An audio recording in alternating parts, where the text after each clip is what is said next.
Bonjour à tous, dans la vidéo d'aujourd'hui, on revient enfin pour l'édition 2 de vos histoires paranormales. On espère que cette deuxième édition va vous plaire et en plus, vous savez quoi? On a normalement réglé les problèmes de son enfin! Et on espère vu comment on est en train de parler. Oui, Si le concept vous plaît, si vous êtes nouveau sur la chaîne, si vous n'êtes toujours pas abonné, comme d'habitude, on vous laisse le faire juste en dessous avec la petite cloche. Et n'hésitez pas à nous dire en commentaire ou nous envoyer par mail vos histoires paranormales si vous n'êtes pas passé dans cette vidéo. Et sans plus tarder, c'est parti!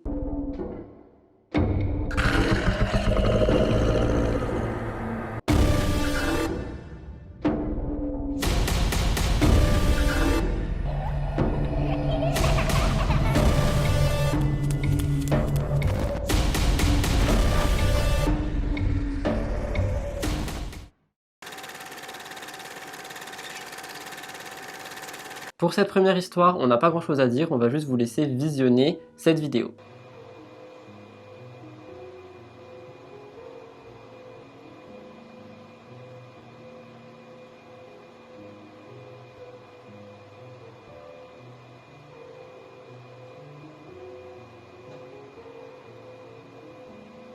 What the fuck?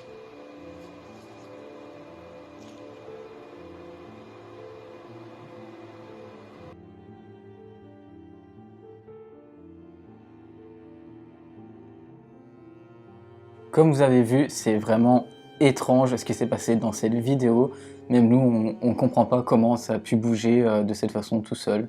Il faut savoir en plus que la fille qui m'a envoyé ça m'a bien confirmé qu'elle était toute seule dans le magasin, qu'elle allait le fermer et que c'était des choses qui arrivaient assez souvent. N'hésitez donc pas à nous donner toutes vos théories dans les commentaires, histoire qu'on en sache un peu plus là-dessus. Et donc c'est parti pour la deuxième histoire. Hello! Hello! Voici mon histoire, la seule chose vraiment étrange qui me soit jamais arrivée. C'était il y a quelques années, je devais avoir 16 ou 17 ans, je passais énormément de temps à regarder des animés, surtout la nuit, et comme c'était les vacances d'été, j'en profitais pour faire des siestes l'après-midi. Un jour, lorsque je faisais une sieste, j'ai fait un cauchemar. Dans ce cauchemar, j'étais également en train de dormir quand je sentis une main serrer la mienne. Au début, elle était chaleureuse, je pensais que c'était un proche. Puis tout d'un coup, elle a resserré son emprise beaucoup plus fort, alors j'ai ouvert les yeux et j'ai réalisé que cette main était noire et rachitique, presque comme un squelette. Elle lâcha ma main pour attraper ma gorge, et oh my god, elle lâcha ma main pour attraper ma gorge et c'est là que je me suis réellement réveillé. Je me sentais vraiment pas bien et j'avais vraiment très chaud, alors je pris mon téléphone pour me changer les idées et à peine quelques minutes plus tard, j'entendis un gros bruit sourd sur mon bureau qui me fit sursauter. Je me suis levé, et j'ai découvert mes lunettes de soleil brisées en plusieurs morceaux. Et à ce jour, je n'ai toujours aucune explication. Mais buvez des tisanes avant de dormir, hein. Faut boire des bonnes nuits, hein, parce que là, ça va pas du tout. Ma pauvre, hein, c'est une fille. Oui. T'as fait quoi de tes lunettes de soleil? Moi, je veux savoir, faut que si tu passes, enfin, de toute façon, tu passeras par là, tu nous dis en commentaire ce que t'as fait après, hein. T'imagines, tu te réveilles, déjà, tu fais ce cauchemar, tu te réveilles, t'entends un horrible bruit et tu vois des lunettes. Ça me donne envie d'aller choper le marteau là-bas. Oui, on dort avec un marteau, c'est compliqué. Mais, oh my god, dites-nous ce que vous pensez de cette histoire en commentaire. Je sais pas, bah de toute façon, c'est pas quelqu'un qui t'a fait une blague. Vraiment, je pense qu'elle était seule. Oui. Puis bah, c'est pas vraiment drôle d'aller casser les lunettes de quelqu'un. Oui, non. J'essaie de rationaliser la chose. Je sais pas quoi dire à part que ça me... Iou. J'espère que désolé depuis pour tu toi. dors bien. Oui, Passe de meilleures nuits. prends des tisanes bonne nuit des deux marmottes. Et la dernière histoire va être très longue. Et très mystérieuse. Voilà, c'est donc pour ça d'ailleurs qu'il n'y a que 3 histoires, parce que celle-ci, elle en vaut au moins 5. Et en plus, vous avez la chance, parce que pour meubler cette histoire, vous avez même des images qui seront donc à l'écran. Donc, on va lire chacun des petits paragraphes, car bah, vous voyez pas, mais c'est très long. Et je veux pas laisser un seul détail de côté parce que c'est très mystérieux. Tout d'abord, il faut savoir que je suis sensible au paranormal, j'y crois parce qu'il m'est arrivé déjà beaucoup de petites choses que j'ai bien du mal à expliquer.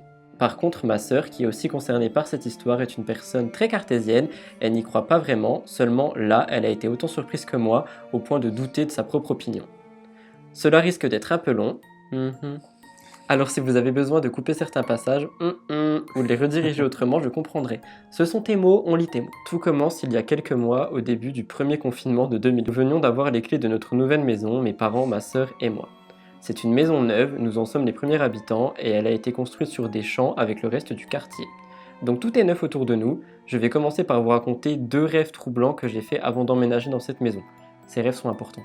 Le premier, c'était pendant la semaine du déménagement dans la maison. On déposait peu à peu les cartons et les meubles, mais nous dormions toujours dans l'ancienne maison. J'ai rêvé d'un bombardement avec des vieux avions comme dans la Seconde Guerre mondiale. Je voyais les avions foncer sur moi depuis une fenêtre de mon ancienne maison. Alors c'est troublant parce qu'il est très rare que je me souvienne de mes rêves et surtout aussi clairement. Surtout que je n'avais jamais fait ce type de rêve avant. Je n'avais en plus rien vu ou étudié ou même entendu parler de bombardement à ce moment-là. Donc bon, 3 petits points. Je n'ai pas plus réfléchi là-dessus. Quelques jours plus tard, on a emménagé dans la maison et j'ai fait un deuxième rêve, du moins c'était le premier dont je me souvenais bien après depuis qu'on s'est installé. Dans ce rêve, j'étais dans un appartement en haut d'un immeuble et il y avait une large fenêtre en face de moi et je voyais un avion s'écraser en bas de ma ville. Encore une fois, ce rêve ne faisait aucune référence à ce que j'avais pu voir ou entendre durant les jours précédents. J'avais raconté ces rêves à mon entourage et à ma sœur surtout. Gardez bien ceci en mémoire, vous allez voir que c'est des éléments aussi perturbants qu'importants. Quelques semaines passent et nous sommes confinés dans la maison. Il se passe des choses étranges, des objets disparaissent, bougent, des bruits de pas, des portes qui s'ouvrent et se ferment. Jusque-là, on se dit que c'est à cause du déménagement qu'on ne sait plus où on range nos affaires et que la maison ainsi que nos nouveaux meubles en bois craquent et se font au fur et à mesure du temps. Il faut savoir que le nouveau quartier dans lequel nous vivons se situe en face de la voie ferrée et qu'il y a un bois derrière. Très petit, c'est juste une longue bande avec une sorte de fossé au milieu, entouré d'arbres. Ce bois a une sombre réputation, on l'appelle le bois du pendu, parce qu'un homme s'est donné la mort ici il y a quelques années. Je pensais que c'était une légende urbaine, mais ma tante a connu cet homme. J'ai cherché des informations sur internet, mais je n'ai rien trouvé là-dessus, mais enfin bref. Un matin, ma sœur, elle a 16 ans, vient me voir pour m'expliquer qu'elle avait aperçu des sortes de points lumineux s'agiter cette nuit dans le bois. Je la rassure en lui disant que c'était sûrement des gamins du coin, avec des lampes de poche qui s'amusent à se faire peur. Mais elle n'avait pas l'air très convaincue par mon explication, même si elle s'en contentait. À vrai dire, je n'osais pas lui dire que je sentais des choses bizarres dans cette maison parce que je savais qu'elle ne me croirait pas. Un jour, on avait toutes les deux assisté à quelque chose qu'à l'heure d'aujourd'hui, personne n'est en mesure d'expliquer vraiment. Nous étions dans notre cuisine et la porte était fermée. Nous parlions tranquillement quand un gros boom nous a interpellés. Nous étions seuls dans la maison à ce moment-là, je décide d'aller voir dans le salon, je jette juste un œil histoire de dire et je ne vois rien. Donc je retourne avec elle dans la cuisine. Je vais pour mettre la table dans le salon et alors là, il faut que je vous explique vraiment l'organisation de la pièce. En fait, on a une table de salon et derrière en parallèle à cette table, une grosse bibliothèque avec des livres et des objets en tout genre. En faisant le tour de la table, je vois un livre par terre. Mais la position du livre par rapport à la bibliothèque est quasiment impossible, c'est comme s'il avait glissé sur 2 mètres mais complètement en diagonale. Surtout que son emplacement vide sur l'étagère est bien visible. Il était droit au fond de l'étagère, donc c'est comme s'il avait été projeté hors du meuble. Le titre du livre était « Nous irons danser sous les étoiles ». Oui, j'ai des frissons. Je ne l'ai pas ramassé tout de suite, j'ai attendu que ma sœur vienne voir et elle a tenté de me rassurer en disant que c'était sûrement des vibrations à cause des chantiers tout autour qui l'avaient fait tomber. Sauf qu'on a seulement entendu un boom, on n'a pas entendu glisser sur le sol alors qu'il était vraiment loin du meuble, quasiment derrière la table. On l'aurait forcément entendu glisser. Suite à cet épisode, je ne voulais plus alerter ma sœur pour ce genre de choses.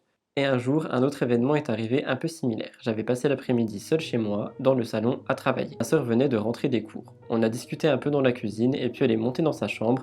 Je l'ai entendue dans les escaliers tandis que j'allais étendre le linge à l'extérieur. C'est là que j'ai entendu un gros boom dans le salon. J'ai pas réagi tout de suite parce que j'avais pas de vue sur la pièce et du coup j'ai pensé que ma sœur était redescendue. Mon père est arrivé du travail quelques minutes plus tard et puis on a commencé à faire à manger toutes les deux et à mettre la table. En faisant le tour de table, nous avons ramassé des morceaux d'une matière noire qu'on avait beaucoup de mal à identifier. C'était comme du plastique dur pour les appareils technologiques mais pas tout à fait. On a demandé à ma sœur si elle avait fait tomber quelque chose dans le salon mais rien du tout. Elle n'était pas redescendue depuis qu'on s'était quitté. Même ma mère n'arrivait pas à dire d'où ça pouvait venir. On a passé plusieurs jours à chercher l'origine de la matière et puis un jour je mangeais dans le salon avec mon copain chez moi et je n'étais pas à ma place habituelle. En fait j'étais face à la fameuse bibliothèque et là sur une des étagères, au fond, mon œil est attiré par un éclat d'une stèle en pierre ramenée par des grands-parents d'un voyage en Irlande. L'un des coins était cassé. La pierre avait été comme explosée parce que la stèle était toujours droite sur l'étagère. Encore moins sur le sol parce que la pierre aurait forcément abîmé le carrelage. Cet épisode était juste incompréhensible. D'ailleurs, elle a mis des photos de la stèle, je vous les mets à l'écran. Je crois que c'est à partir de là que ma sœur a commencé à douter parce que c'est suite à cet événement qu'on a commencé à en parler. Elle était venue me dire qu'il y avait une odeur inconnue qui persistait dans sa chambre. Elle avait beau aérer, mettre des bougies, du fait braise, rien n'y faisait. Et je l'avais remarqué aussi, c'était une odeur de fer un peu, une odeur de chaud. Et puis c'est là qu'elle m'a également reparlé des fameuses lumières qu'elle voyait la nuit depuis sa fenêtre. Gardez bien ça en tête, il y a des vidéos qui arrivent. Elle m'a dit qu'elle les avait filmées et qu'elle ne trouvait absolument aucune explication à ça. Elle m'a montré les vidéos et je vais les joindre au mail pour que vous vous fassiez une idée. Comme vous pouvez le constater, on voit effectivement des points lumineux qui s'allument de part et d'autre sur la ligne de chemin de fer. Ma sœur m'expliquait qu'on ne se rend pas bien compte sur la vidéo, mais que les lumières apparaissaient de manière aléatoire et parfois sur des distances assez longues en hauteur, à droite, à gauche. Mais toujours juste derrière la voie ferrée, on a comparé la hauteur globale des lumières sur la vidéo par rapport aux lignes électriques au-dessus des voies, mais ça ne colle pas. Les lumières sont basses. On a pensé à des phares de vélo, mais c'est peu probable puisque à cet endroit-là, il y a un fossé dans le bois. Effectivement, généralement tu roules pas dans un fossé. Alors j'ai décidé d'aller faire un tour sur la page Wikipédia de ma ville et c'est là que je suis tombé sur des informations intéressantes. Dans la section Histoire, on nous dit qu'en 1943, il y a un bombardier américain B-17 qui a été touché par les Allemands et s'est écrasé sur la voie ferrée près de Louvre. Il est aussi dit qu'en 1961, un autre bombardier US s'est écrasé sur la voie ferrée, mais encore une fois, aucune information sur l'emplacement exact du crash. C'est chaud, hein. Ouais. C'est ses rêves. Et c'est là que je me suis souvenu de mes rêves, et que c'est devenu perturbant. J'ai rêvé de deux choses bien précises, un bombardement et un crash d'avion, et tous ces phénomènes de choses qui explosent et qui sont projetées comme par des vibrations qu'on ne voit pas. L'odeur du fer et de chaleur, les lumières sur les voies ferrées, je suis resté sidéré, tout semblait lié. Et ben c'était long, mais oui ça a plu, et en vrai je trouve ça dingue. Je l'ai lu avant lui parce que c'était vraiment long et je voulais pas mettre une histoire longue qui n'a rien à voir dans cette vidéo. Mais quand j'ai lu, que j'ai vu les photos, que j'ai vu les trucs du rêve et tout, j'ai été là, mais what the fuck? Genre meuf, ce qui t'est arrivé, je veux pas vivre ça. C'est tout ce que j'ai à dire. Non, c'est super intéressant, c'est une superbe histoire. Donc merci à toi de nous l'avoir partagé. Et bah, j'espère que tes rêves ne vont pas recommencer, parce que ça doit être un peu étrange. Ni les Ouais, lumières, et tout si, ça. voilà, si les lumières elles recommencent, n'hésite pas à nous écrire et à nous envoyer des nouvelles vidéos. Et au pire, si t'as le courage d'y aller, va faire un tour. C'est un Enfin, peu les lumières. Tant qu'à faire. Tu mets pas ta vie en péril, hein. On a besoin de tes histoires pour nos vidéos.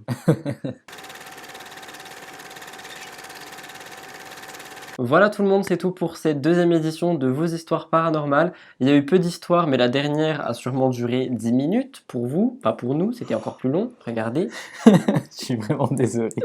Il a fait que bailler pendant cette vidéo, c'est incroyable, merci. On espère que cette vidéo vous a plu, si c'est le cas, comme d'habitude, n'oubliez pas de liker la vidéo, la partager, vous abonner, la commenter. Et si vous aussi, vous avez vécu des histoires paranormales, il y a une adresse mail dans la barre d'infos, vous nous écrivez là pour la 3e édition, il nous faut des mails, hein. Pas de mail, Oui. pas de vidéo. Pas de bras, pas de chocolat. C'était Murders Explained et à samedi.